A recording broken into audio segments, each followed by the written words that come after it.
Welcome back. Tonight's story takes you to haunted places in New York.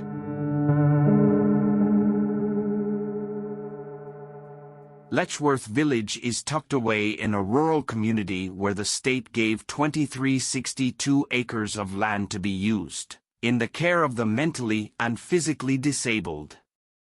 It was beautiful to look at, having been modeled on Thomas Jefferson's estate in Monticello. However, it hid an ugly reputation. Like so many of these institutions, Letchworth Village earned a reputation for mistreating its residents. Reports began to filter out of patients living naked in their own filth without any bedding and barely enough food to survive. The children here were used as guinea pigs for early polio vaccines and barbaric treatments. It is no wonder the place is haunted. Strange noises, poltergeist activity, and apparitions are all the norm at Letchworth Village.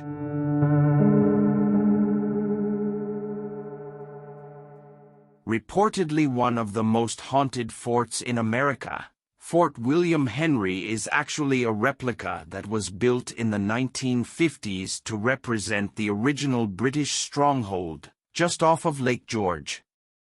However, this certainly does not seem to have discouraged the hundreds who died in a bloody massacre here from returning after death to haunt the area. Fort William Henry was lost in 1757 when it was attacked and destroyed by thousands of French soldiers during the French and Indian War. Visitors have captured shadow figures in their photographs and report hearing whispered voices telling them to hurry up while visiting.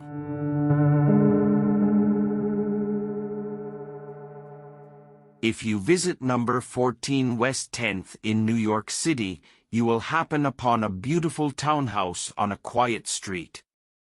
You would never believe that this unassuming home is one of the most haunted places in New York, with up to 22 different spirits dwelling inside what has come to be known as the House of Death. Mark Twain lived in the property between 1900 and 1901 and documented a number of supernatural experiences that he had. It's little surprise that the property is haunted given its gruesome past. Throughout the 20th century, there have been some horrifying events, the most famous of which include a murder-suicide and a 6-year-old girl, Lisa Steinberg, who was beaten to death by her adoptive father Joel Steinberg in 1987. There has been all manner of paranormal incidents reported in the house, and there have even been sightings of Mark Twain himself on a couple of occasions.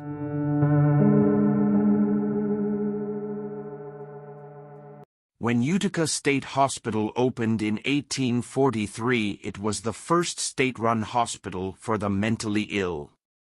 Back then it was called New York State Lunatic Asylum, and it was considered to be state-of-the-art for the time.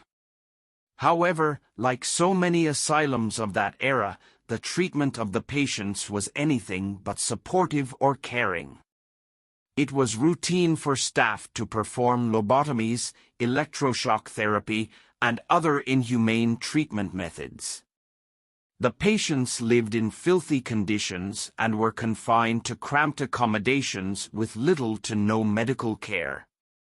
This was the hospital where the Utica crib was invented. It was a long, shallow cage where agitated patients were placed to calm them down. It was also used as a punishment for undesirable behavior. The hospital has long since closed, but it is by no means empty. This is, without doubt, one of the most haunted hospitals in New York State, and there are still patients wandering the halls. People have seen faces looking out of the windows, and it is common to hear the patients screaming from the buildings. For the most part, the hospital is off-limits, but on occasion, they do allow ghost tours and paranormal investigations to take place on the premises.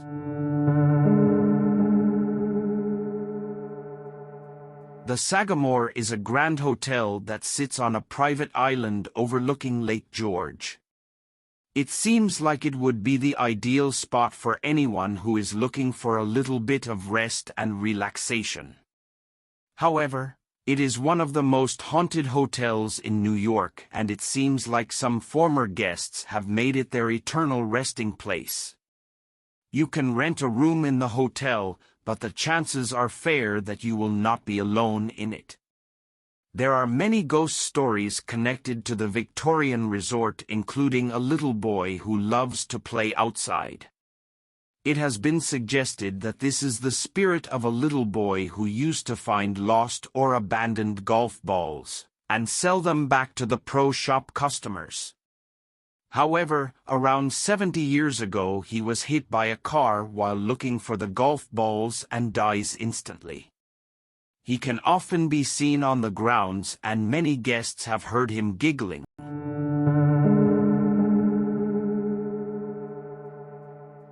Forest Park Cemetery, also known as Pinewood Cemetery, is an abandoned graveyard in Brunswick which is only visited by the bravest of souls these days.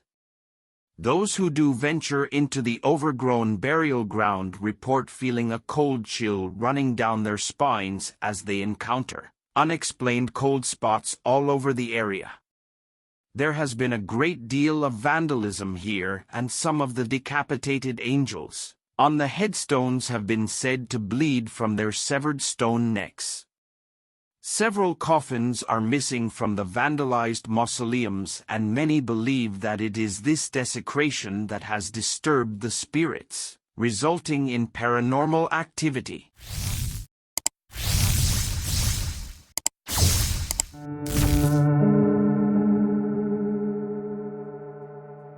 Most cemeteries are pretty creepy, but few had terrifying legends on a par with those linked to Guernsey Hollow. The graveyard is tucked away down a side road which gradually tapers off into a dirt track ending in this burial ground. It is said that a 7-year-old mentally handicapped girl was stoned to death here by the locals for undisclosed reasons. She is just one of the unusually high concentrations of children that are buried here. Many of the grave markers have been tipped over or vandalized, and this has caused unrest, resulting in many shadowy figures poised to attack any mortal who enters the secluded cemetery. I want to thank you for watching. And until then, good night.